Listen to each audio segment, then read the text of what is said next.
Hey guys, David the Fishing Pastor here for KastKing, and today we're talking about the Texas rig.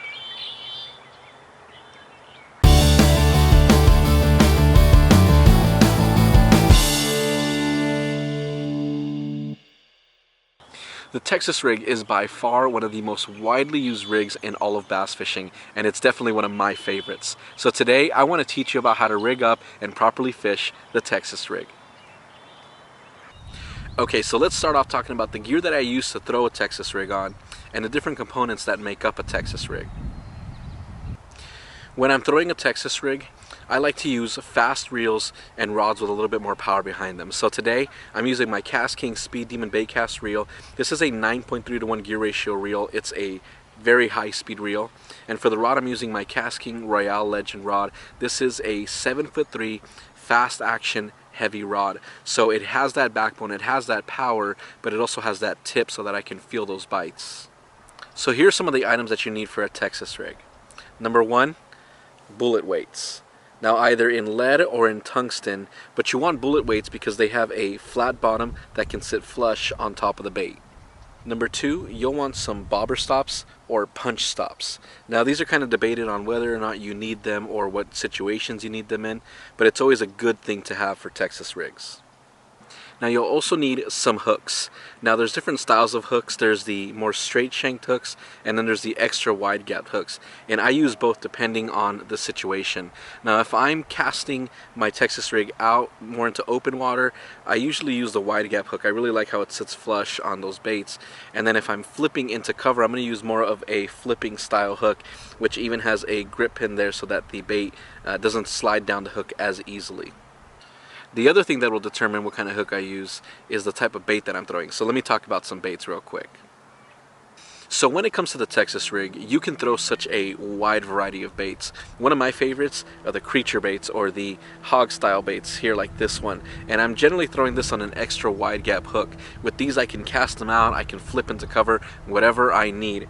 Now if I'm doing some more heavy flipping and I'm using those flipping style hooks, those straight shanked, then I actually like the beaver style baits. I feel like if these actually go into cover a little bit better, if you're throwing into thick vegetation, things like that, I'm generally going to throw this style bait. But again, the possibilities are endless. You can throw a stick bait or Senko style bait. You can throw ribbon tail worms. Honestly, you can throw such a wide variety of baits. And the great thing is that with a Texas rig, you're throwing a weedless presentation, so you're able to get in and out of cover a lot easier than with other presentations. First, you're going to start off with your bobber stop or your punch stop, and you want to add that onto there. Now if you're casting your Texas rig out more, this isn't as necessary as if you're flipping, but you could always have it and slide it up the line, and when you do need it, you could just slide it back down rather than having to cut and retie and add one afterwards. So the next thing you want to do is slide your weight onto the line.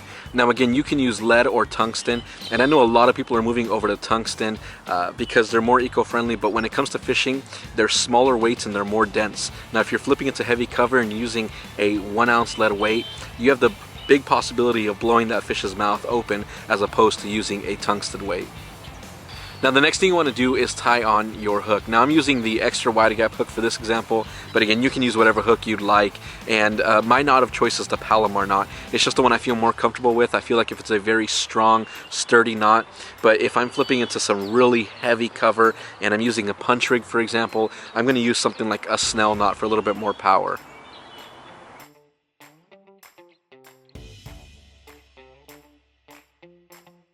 Okay, so now that we've talked about the equipment and the rigging, let's talk about actually fishing the Texas rig.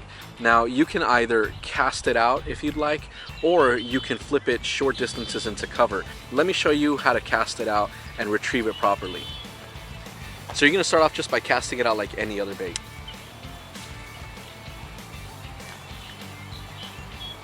And what you want is to let it fall on a semi-slack line. If your line is too tight, what's going to happen is it's going to hit that water and just pendulum all the way back to you and miss that whole area. But if your line is too loose and a fish decides to come up and bite it as it's falling, you're not going to feel that bite. So a semi-slack line is best. So once your bait hits bottom and you feel it hit bottom, what you want to do is just reel down a little bit just to kind of tighten up your line, but you don't want to use your reel to bring in that bait. What you want to do is use your rod and just bring your rod back like this, and then what you want to do is just reel down the slack. Bring it back and reel down the slack. You can actually feel a lot of the bottom like that, and it's a great way to kind of know the conditions that you're fishing, but also you're crawling it kind of like a crawfish. And that's what you're kind of trying to imitate there. Now you can be a little bit more aggressive if you want. If the fish are a little bit more aggressive, you can hop it. You can even swim it a little bit, but really when it comes to Texas rig fishing, you just want to kind of drag it and then just reel down the slack, drag it up. And so what happens is when you feel that bite, you feel that kind of tick, or you feel the fish come and just destroy that bait, you want to reel down and then set that hook, and that's going to drive the hook up into the fish's mouth. Now when it comes to flipping the bait, it's a short distance cast, and it's going to be pretty much the same thing.